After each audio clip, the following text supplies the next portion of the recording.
Sean Haney here with RealAgriculture.com and Real Ag Radio. I'm joined right now by Cherilyn Nagel of Mossbank, Saskatchewan. Cherilyn, how's it going?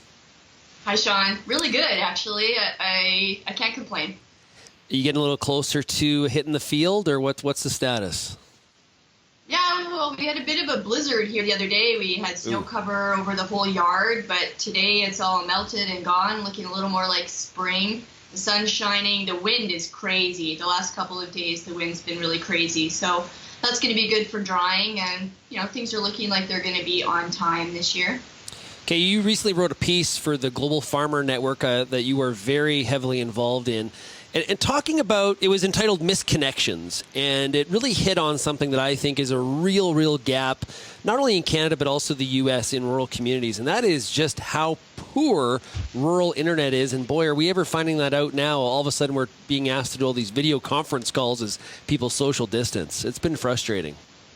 Yeah, it was really bad before we had COVID-19, before people were asked to stay at home, before school kids were asked to have Google Classroom and start taking their classes online. It was bad before, and we couldn't get a lot of attention for it. It was just one of those things you dealt with when you lived in rural communities. The challenge is it's been exacerbated now with COVID-19. There's more people using the internet services at certain times of the day, and I can't predict those anymore. We were up really early yesterday to try to get a better connection and got nothing. Late at night is the same. So I wanted to write that piece, and not just from a Saskatchewan farmer's perspective, but global farmers in general are facing this same issue. We all live in rural communities, and we're all frustrated with the lack of internet coverage for sure, and cell phone coverage is another one of those issues. In general, a farmer's ability to connect with the globe is necessary, and it's getting worse instead of better. Now, how do we fix this? Because we have this population problem, right? So it's easier to set up the infrastructure in a city because you're going to get a bigger return for your buck, so to speak. And when we have people so spread out across rural settings, that's always the big excuse. Well, there's just not enough people. This is a public good issue, is it not?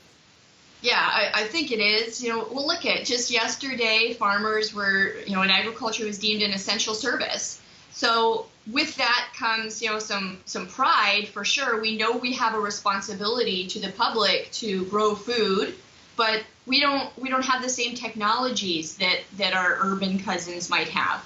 And it isn't, lots of times when I have this conversation with people, it comes down to Netflix. What is it that you're trying to binge watch that you don't get to see? And it's so much past Netflix. Yeah, we have our troubles too. I wouldn't even attempt Game of Thrones, mostly because I don't like commitments like that. But Netflix is off the charts for us. We wouldn't consider that. But things like, I was talking to a farming colleague up in Humboldt that's having trouble downloading John Deere software. It takes 6 hours to download it, and then by the time that's downloaded, the rest of the internet, for his family is completely gone. And this has to happen, every day. We've got new problems that are arising that we see.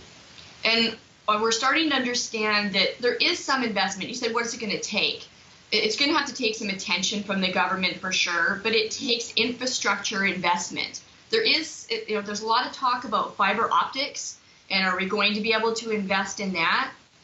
I think rural communities are getting better service. The challenge for farmers is we don't live even in rural communities. So the rural communities are getting services, but we live too far from those rural communities to even be able to access that investment. So we get farther and farther behind. Well, and you mentioned software, and this hit home for me so much. We went to Agra Technica last November. You see all these unbelievable innovations and the possibilities that are out there for the future of agriculture, as people call it.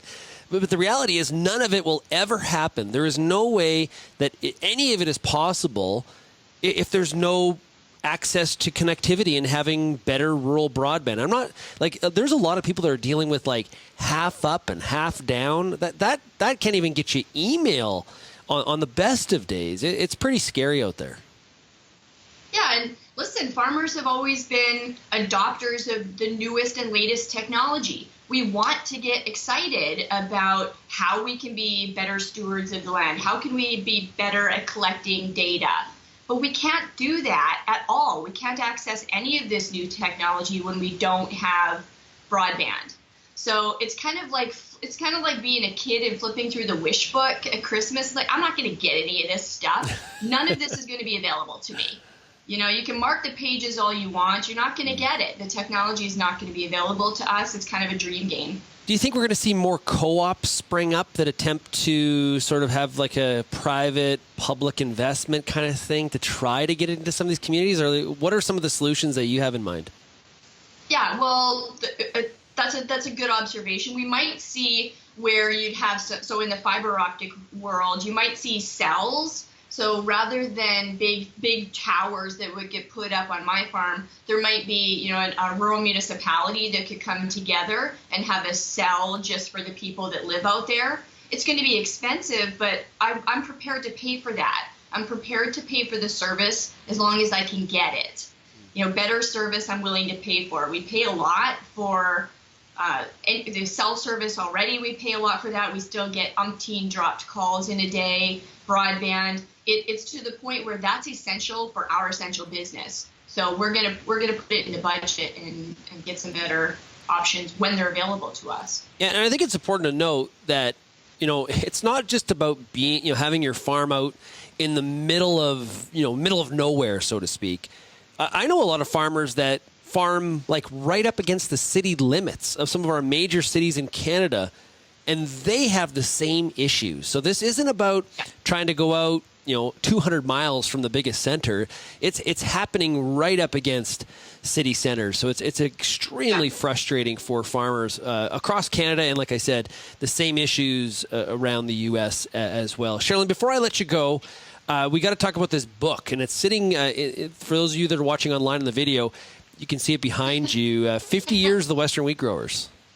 Yeah, this is called product placement for those of you in marketing. Yeah.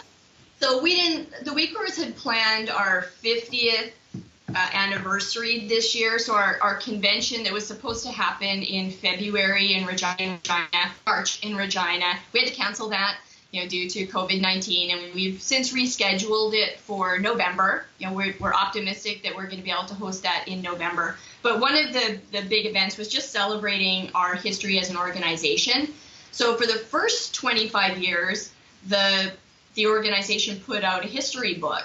It's a nice big blue cover. I've read it several times, and we thought it would be appropriate for the next 25 years to also put out a book. So, I mean, it's for anybody to read, and we're launching the book today. There's going to be some online launch videos and promotion around it. And you can go to the Wheat Growers website to pick up a copy for the long weekend, since everybody's doing more reading than watching Netflix these days. It'd be a good opportunity to pick up the Wheat Grower history book. Yeah, take a break from the puzzle you're building and read the Western Wheat Growers history book. Fantastic stuff. Hey, Cherilyn, thanks a lot for joining us, and good luck with seeding, okay?